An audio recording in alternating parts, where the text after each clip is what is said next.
라떼는 말이야. 라떼는 말이야. 너희들 말이야. 너네 예전에 만들었던 모형 보면 니네 진짜 뒤집어진다.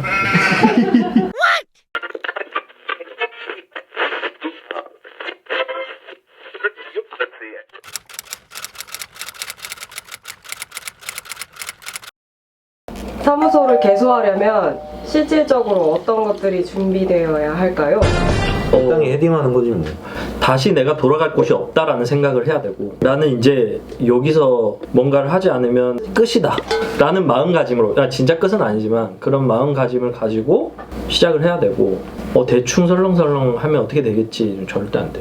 그리고 그것도 중요한 것 같아. 설계사무소의 성향이 정해지는 거는 소장들의 마인드가 가장 크다고 생각을 하거든. 소장들이 이렇게 조금씩 바꿔가지고 찍어내지라고 생각을 하면 그런 사무실이 되는 거고, 정말 아카데믹하게 재밌게 설계를 해보자 라고 하면 그런 사무실이 되는 거니까, 자기가 어떤 사무실을 만들 것인가에 대한 고민들, 그게 이제 개소하기 전에 고민해야 될 제일 첫 번째라고 생각을 하고, 현실적인 문제는 일이 있어야지. 근데 일을 이렇게 가려서 하면 안 되고, 초기에는 다 해야 되는 거고, 현장도 나가고 막 그랬지. 현장 직접 시공도 하고. 웬만하면 어렸을 때 건축사를 따는 게 좋아요. 왜냐면 직급이 올라가면 올라갈수록 처리해야 될 일이 많으니까. 건축사 사무소를 운영하는 데 있어서 워낙 사무소들이 많다 보니까 차별화를 두기 위한 분명 자기만의 전략은 분명히 있어야 돼. 그런 것들이 좀 필요하지 않을까라는 생각을 해. 두 분 중 어떤 분이 협업을 제안하셨어요? 그냥 되게 자연스럽게. 내가 이제 공간을 나와서 아뜰리에에서 전전긍긍할 때 이제 연락을 하면서 지냈지. 고소장하고 그 당시 막 힘들게 막 일하는 모습도 보고, 나도 이제 회사 생활하면서 막 힘든 그런 이야기도 하고 서로 막 공유하면서 이런저런 얘기 하다가 자연스럽게 어떤 방향성에 대한 생각들이 넌저시 서로 통하는 부분이 있었던 것 같아. 그 당시 내 기억으로는 전화를 누가 했나? 내가 했냐? 또 만나서 얘기했나? 기억이 잘 안 나네. 만나서 얘기했어요. 저기 수요 419 저기 카페 가가지고. 와우. 사귀는 거. 우리 언제 저기 했어? 아 맞아. 비 오는 날. 어디서 했더라? 안 하는데? 누구야? 소장님들은 옛날에 회사를 다닐 때 제일 힘들었거나 짜증났거나 그랬던 에피소드? 그때 시절을 생각해보면 우리랑 비슷할 수도 있어요. 나는 되게 못 쉬어가지고 되게 힘들었어. 큰 회사에 잠깐 있었는데 한 3개월 정도 일을 했었는데, 그 휴일 다 포함해가지고 3일인가 쉬었어. 전체, 그러니까 90일 동안. 그리고 심지어 퇴근도 뭐 새벽 1시 할 때 있고 2시 할 때 있고 4시 할 때도 있고, 진짜 빨리 마치면 11시 그랬었어. 그리고 일도 재미없었어. 내가 다녔을 때는. 다닌 곳은 재미없어가지고, 사실 그 전에 이제 작은 회사를 다니다가 큰 회사를 간 거였으니까 작은 회사에서는 굉장히 재밌게 일을 했었는데, 그래서 되게 적응하기가 힘들었고, 나는 뭔가 사회생활하고 어울리지 않나라는 생각을 되게 많이 했어. 그러니까 되게 자괴감이 들더라고. 근데 회사랑 안 맞았겠지, 내가. 소장님은 큰 회사에 계시다가 오셨잖아요. 그런 사람들을 위해서 좀 조언해 줄 수 있는 얘기가 있을까요? 나는 신입사원을 큰 회사 한 4년 정도 있다가 작은 회사로 옮겨가서 실무를 했던 케이스인데, 사실 작은 회사로 가는 게 조금 힘들었었어. 왜냐면 큰 회사에 다닐 때 진행했던 프로젝트의 규모나 작업했던 그 내용들이 작은 회사에서 하는 프로젝트의 성격하고 또 괴리감이 굉장히 컸기 때문에 처음에 선택을 잘해야 될 것 같아. 내가 프로젝트의 성격을 정말 이해하고 작은 것까지 면밀하게 건축을 알아가고 싶어 하는 사람이라고 하면 작은 회사부터 시작하는 게 나는 오히려 맞다고 생각을 하고, 뭔가 매니징이나 어떤 큰 프로젝트의 성격들을 다루고 싶다라고 하면 큰 회사가 맞을 것 같고, 그러니까 자기 성향에 따라 다른 거지. 나는 큰 회사가 맞지 않았던 거고, 물론 이제 큰 회사가 안 좋았던 건 아니야. 난 거기 가서 많은 사람들을 만나고 인맥도 쌓을 수 있었고, 굉장히 의미 있는 프로젝트를 통해서 또 많은 경험을 할 수도 있었어. 두 분 중에 누가 더 모형 잘 만드세요? 고 소장님! 아니야, 이소영님도 잘 만들어. 나는 근데 저 소장님 난- 뭐 만들고 본 적이 없는데. 꼼꼼하셔가지고. 난 모형 변태야. 얘 몰랐구나. 그냥 변태. 죄송해요. 아 근데 고 소장님 손이 되게 빠르세요. 아니야. 근데 손 되게 느린데 너네가 더 느린 거야. 어떡해. 근데 손 빠르신 인턴님 환영해요. 내가 모형을 안 만들어서 그렇지. 내가 그럼 보여줘? 응? 네. 근데 진짜 예전에 같이 공모전 나가면서 모형 만든 적 있었거든? 우리가 만든 걸 보고 다들 와 이거 어떻게 만들었어요? 이랬어. 스튜디오에서 아예 살았어. 안 들어가. 지하에 있는 편의점에 가가지고 만두 찍어 먹는 그 간장. 밥 비벼 먹어. 그렇지. 얘기를 한 53번 들었어요. 이 설계비를 측정할 때 가장 기준이 되는 그런 일단은 너네를 생각하고 먹여 살릴 식구들이 거짓말같이 진짜야. 이소영님하고 나하고 앉아가지고 우리가 올해 몇 개를 해야지 애들의 월급을 어느 정도 줄 수 있고 어느 정도 월급이 올라가면 요 정도는 우리가 수주를 해야 되고 아 등골이 휜다. 등골이. 그런 것들 계획을 다 한단 말이야. 그래서 일단 그런 걸 먼저 생각을 하고 우리가 올해는 어느 정도 이하로는 받지 말자라고 이야기를 하고 시작을 하지. 그게 기준이고. 그러니까 경영에 대한 문제가 제일 1번이야. 근데 이제 그런 건 있지. 건축주들 중에 집을 너무 우리한테 짓고 싶은데 그 전체적인 비용이 너무 작다. 그러면 고려는 하지. 그러니까 사람이 좋으면.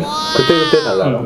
우리도 사람인데 우리가 해주고 싶으면 해줄 수도 있잖아. 제가 개인적으로 느낀 점이 되게 크게도 공간 계획이나 디자인 하시는데 디테일한 부분에서부터 문손잡이까지 다 디자인하시고 결정하시는 모습을 보면서 되게 디테일하게 꼼꼼하게 하신다 생각을 했는데 그게 딱 어느 정도 경계가 있는 건지 아니면은 하다 보니까 거기까지 다 하시게 되는 건지 궁금해서. 우리들이 하는 프로젝트의 성격들이 인테리어적인 부분하고 결부가 많이 된 프로젝트들이 많았어. 그리고 지금까지 해왔던 프로젝트들도 인테리어 프로젝트들이 좀 왕왕 있었고, 그리고 그런 부분들을 신경 씀으로써 전체적인 프로젝트의 퀄리티가 올라가는 것들을 경험을 했어. 그런 것들이 설계에 잘 반영이 돼야지 제대로 된 시공 견적이 이루어진다는 걸 또 이해를 하게 됐고.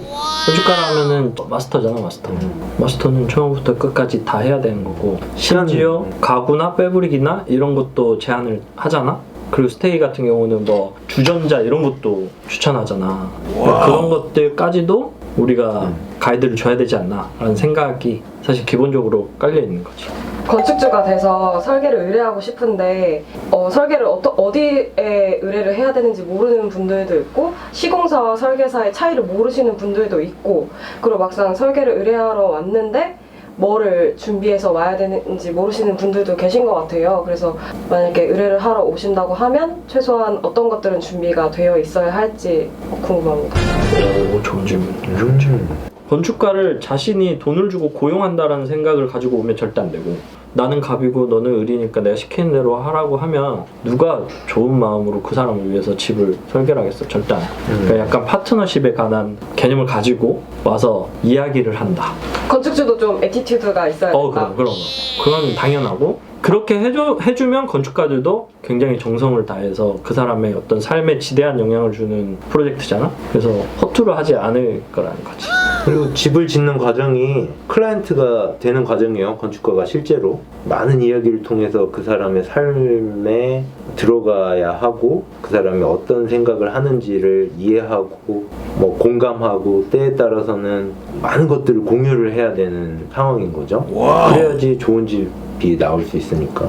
내가 어떤 집에 살고 싶은지에 대한 생각과 어떤 상상, 이런 것들을 조금 한번 정리해 볼 필요는 있을 것 같아요. 살아야 될 나만의 집이니까 그런 정도의 수고는 당연히 해야지 않을까 싶기도 하고요. 굉장히 광고 같네. 가설계를 이제 요구하시는 건축주 분들도 계시잖아요. 네. 가설계에 대한 생각과 대응을 어떻게 하시는지 궁금합니다. 저는 가설계에 대해서 지극히 경멸하는 태도를 취하고 있기 때문에 가설계를 굉장히 싫어하고, 이게 전체적으로 건축계의 악순환이 되는 이유 중에 하나인데, 가설계를 하기 시작하면 일단은 직원들이 고생을 해야 되고, 근데 그게 될지 안 될지 모르고, 그래서 안 되면 그 시간을 직원들이 그만큼 더 일을 해야 되잖아요. 설계 계약을 했을 때 또 다시 설계를 해야 되고, 그러니까 일이 2중 3중 그런 것들이 일단은 굉장히 좋지 않아 보이고, 첫 번째는. 그리고 항상 이야기하는 거지만 가설계를 할 수 있다고 절대 생각하지 않는 게, 저희가 한 3개월에서 4개월 설계하잖아요. 주택 하나를. 근데 그 기간 동안 뭘 하겠어? 계속 이야기하고 그래서 어떤 집에 살지 물어보고 대답해주고 이런 걸 들으면서 설계를 하는데 그런 거 전혀 없이 우리 나름대로 뭐 그림을 그려서 이런 집 요런 집 할 수 없고 말이 안 되는 거예요. 처음부터. 일방적이다. 일방적이다기보다 뭔가 날림이지. 별로 생각 안 하고 그런 결과물이 싫은 거지. 뭐 나중에 결과물을 우리가 이렇게 탁 펼쳤을 때도 우리도 엄청 고민한 흔적을 가지고 있으면 굉장히 뿌듯하고 아, 이 사람들하고 뭔가 함께 해냈다는 느낌이 있는데 그런 거 없이 우리가 말했듯이 일방적으로 그려가지고 딱 던지면 그대로 지워져도 나 같으면 좀 기분 나쁠 것 같아. 설계 전체 일련의 과정 안에서 초기 컨셉 단계가 설계의 핵심이잖아. 그거를 굉장히 짧은 시간 안에 풀어내서 대가 없이 그걸 받아서 그 건축가를 선택하는 행위 자체도 건축주 입장에서는 되게 잘못된 선택일 수도 있어. 우리도 잘못된 선택일 수도 있고. 왜냐하면 그 말이 안 되는 거잖아. 결국에는 그렇게 또 설계를 할 거잖아. 굉장히 짧은 시간 안에 했던 그 가설계를 통해서. 그러니까 우리가 보통 3, 4개월 이상 시간을 들여서 건축주랑 그렇게 수없이 만나서 많은 이야기를 통해서 공간들을 짜내는데 어떤 짧은 시간에 그냥 만들어내는 게 말이 안 되는 거지. 너뭐 마지막 없어? 새해 다짐으로 마무리해 주시면 감사하겠습니다. 새해에는 공모전도 하고 수주도 잘하고 무엇보다 중요한 거 여러분들의 건강. 진짜 별로다. 여러분들 건강하세요. 감사합니다. 끝났어요? 나는 새해 다짐 말고 유튜브 요즘에 엄청 하니까 보거든. 근데 건축 관련해서 치면 진로 상담이 되게 많거든. 진짜 한 99%는 다 부정적이네. 건축하지 마라. 건축하면 뭐 굶는다. 뭐 이런 내용이어서 그런 부분에 대해서 사실 꼭 이야기를 하고 싶었고 만약 건축을 정말 하고 싶으면 그런 동영상을 보지 않았으면 좋겠다라는 거. 누가 굶는다고 나와?